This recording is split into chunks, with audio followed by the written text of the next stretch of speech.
pesan dari Pak SBY terkait penunjukan ini? Beliau tentunya juga bersyukur karena ini juga menjadi sebuah momentum Partai Demokrat kembali ke pemerintahan.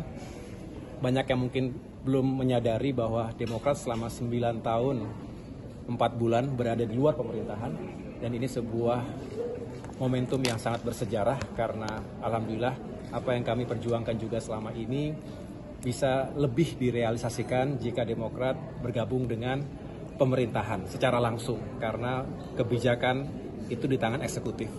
Walaupun perjuangan parlemen juga sangat penting, tetapi dengan demikian ini menjadi langkah baru bagi kami semua keluarga besar Partai Demokrat untuk berkontribusi dalam pemerintahan Kabinet Indonesia Maju di penghujung atau menuju ke akhir masa kepemimpinan. Dengan demikian mudah-mudahan apa yang dilakukan secara bersama-sama ini bisa menghadirkan.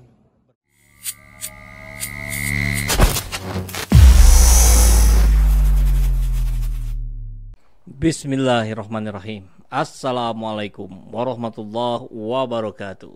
Semangat perubahan, salam kedaulatan rakyat. Pada proses pencopetan, bahasanya Rohar Murmuji katanya ya, pencopetan Partai Demokrat oleh KSP Muldoko. Jadi kita coba lihat thumbnailnya. Demokrat di ujung tanduk. PK Muldoko sudah diatur siasat menangnya. Mengerikan kan? Dan konon katanya PK Muldoko itu akan dimenangkan ya, dengan tukar guling kasus salah satu hakim agung yang terkait korupsi kalau tidak salah ya. Ini kan rakyat sedang disuguhi apa sih hari ini? Kok beritanya berita yang mengerikan semua gitu. Nggak ada yang akhirnya menjadi layak untuk kita teladani dari rezim ini. Kalau begini caranya.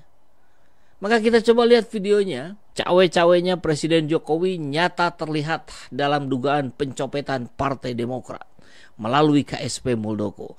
PK Muldoko DMA konon ditukar guling dengan kasus korupsi mafia hukum yang sedang berproses di KPK. Ini melibatkan banyak sekali institusi ini. Lalu kenapa pula Presiden Jokowi harusnya dipecat? Jadi dengan situasi ini katanya Presiden Jokowi harus dipecat. Siapa yang mecat? DPR. Nah, saya sudah download videonya, saya masukkan ke WA. Kita akan coba tonton sekitar 3 menit. Cawe-cawe presiden dan siasat PK Muldoko. Jadi sahabat ACTN semua, biasanya yang disampaikan oleh Prof Denny ini adalah tulisan seperti kemarin siaran pers gitu, dalam bentuk tertulis. Rupanya ini seperti siaran pers tapi dibacakan langsung oleh Prof Denny Indrayana melalui laptopnya. Jadi kita dengarkan saja ya. Nah, kita besarin dulu deh. Oke, cawe-cawe presiden dan siasat PK Muldoko. Akhirnya Presiden Jokowi terus terang mengakui beliau cawe-cawe tidak akan netral dalam Pilpres 2024. Bagaimana cara kita memahaminya? Presiden Jokowi seharusnya tidak berpihak. Dalam Pilpres 2024, peran beliau adalah wasit. Kompetisi harus dibiarkan berjalan adil buat semua. Tidak boleh wasit mendukung Prabowo Pranowo sambil mendiskualifikasi Anies Baswedan. Presiden yang tidak netral melanggar amanat. Sebentar. Konstitusi untuk menjaga pemilu jujur dan adil. Cawe-cawe Presiden Jokowi yang nyata adalah saat membiarkan Kepala Staf Kepresidenan Muldoko mencopet Partai Demokrat. Saya meminjam istilah copet Rohar Murmuzi P3. Saya berpendapat Jokowi harusnya tidak membiarkan Partai Demokrat dikuyo-kuyo Muldoko. Tak bisa dikatakan Jokowi tidak tahu, tak bisa dikatakan Jokowi tidak setuju. Kalau ada anak buah mencopet, Presiden bukan hanya harus marah, tetapi wajar memecat Muldoko. Jokowi tidak bisa mengatakan pencopetan partai sebagai hak politik Muldoko. Mencopet partai yang sah adalah kejahatan. Apalagi ada informasi konon PK Muldoko sudah diatur siasat menangnya. Ada sobat advokat yang dihubungi para tersangka korupsi yang sedang berkasus di KPK. Para terduga mafia kasus di MA tersebut mengatakan mereka dijanjikan dibantu kasusnya dengan syarat memenangkan PK Muldoko di MA. Secara teori, cawe-cawe Jokowi lewat tangan Muldoko yang diduga mencopet Demokrat adalah kejahatan yang mestinya membuka pintu pemecatan presiden. Di Amerika Serikat, Presiden Richard Nixon harus mundur untuk menghindari proses impeachment karena skandal Watergate, yaitu ketika kantor Partai Demokrat Amerika dibobol untuk memasang alat sadap di masa kampanye.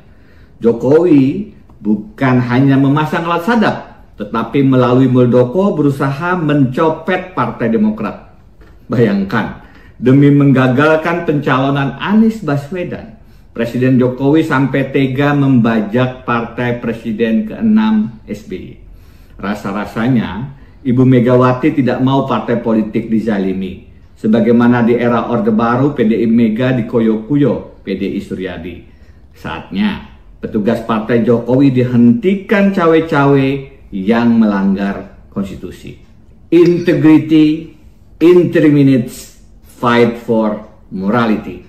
Melbourne, 31 Mei 2023. Ini pernyataan yang saya kira menggemparkan kembali dari Prof. Denny Indrayana. Luar biasa, sibuk sekali pasti beliau, dihubungi banyak sekali orang ya. Sampai kita lihat ada podcastnya dengan Uya Kuya ya, kemudian dengan Kompas dan seterusnya. Ini menandakan bahwa memang saya kira rezim sedang panik ya, dengan luar biasanya gegap gempitanya rakyat. Saya yakin rakyatnya mayoritas ya. Karena kita lihat langsung di lapangan, menyematkan perubahan ini pada sosok yang bernama Anies Rashid Baswedan. Bahkan bahasanya dari Denny Indrayana barusan disampaikan bahwa kita melihat sampai mau mencopet partai yang didirikan oleh Presiden ke-6. Jahat bukan? Ya, saya kira ini kita mendapatkan catatan menarik dari Asy'ari Usman. Kita akan coba bacakan. Jokowi tidak akan netral demi negara. Berarti Anies musuh negara dong.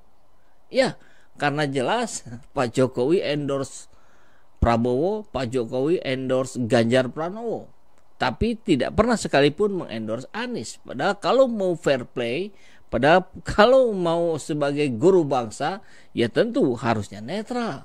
Tapi dia sendiri yang bilang tidak akan netral. Tapi dia sendiri yang bilang bahwa saya akan cawe-cawe. Padahal cawe-cawe itu artinya ikut campur. Ikut campur itu konotasinya jelas-jelas negatif. Saya tidak paham apakah Pak Jokowi paham tidak definisi dari cawe-cawe sehingga seberani itu mengatakan bahwa memang saya akan cawe-cawe. Kalau yang dimaksud cawe-cawe dalam konteks positif, dalam rangka menjaga pemilu ini jujur dan adil, itu nggak masuk logika. Harusnya istilahnya bukan cawe-cawe. Bahwa saya sebagai presiden yang memiliki kedudukan tertinggi di negeri ini, saya akan memastikan pemilu ini pemilu yang jujur dan adil. Saya akan memastikan tidak ada anasir sedikit apapun yang akan mengganggu pemilu 2024. Nah, kan harusnya begitu. Ini kan ya saya memang akan cawe-cawe. Ya memang saya tidak akan netral. Aduh. Meskipun dibarengi dengan kalimat dalam konteks positif yang nggak bisa. Wong maknanya sudah jelas negatif kok. Kemudian kita ini pasti selalu menarik ya kalau sudah bicara tulisannya Asy'ari Usman.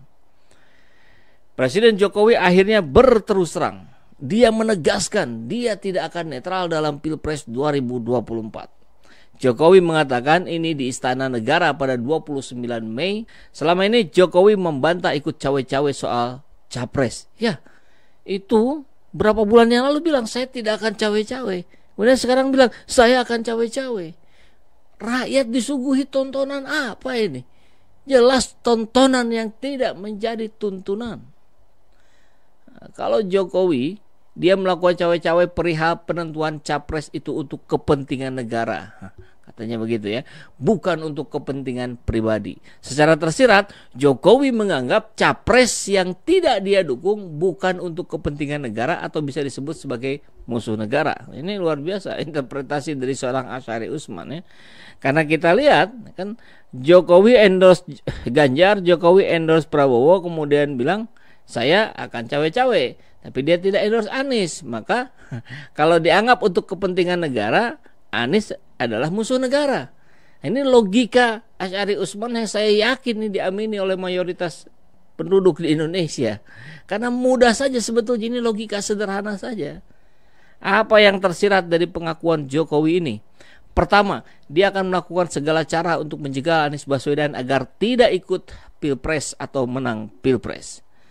Kedua, Jokowi menganggap pihak-pihak lain yang ikut Pilpres akan merusak negara jika mereka terpilih menjadi presiden.